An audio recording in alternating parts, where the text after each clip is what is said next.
Hello guys, in this video I'm going to show you how to record on Snapchat without holding the record button. So what if you want to keep your phone on a tripod and use your Snapchat camera? In this video I'm going to show you how to record without holding the button.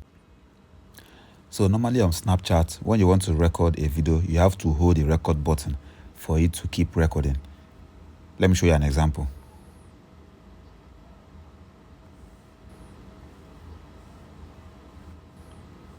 So what if you want to keep your phone on the tripod? This is what you have to do. You click on the arrow button to expand the options so that you can see their names. Now click on hand free.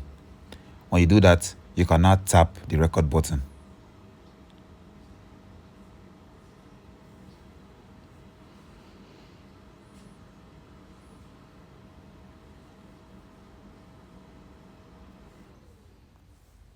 As you can see right here, this way you don't need to hold the record button anymore. You can keep your phone on the tripod and click on record and it will start to record the video. So that's how you record on Snapchat without holding the button. That's all for this video. See you guys in the next one.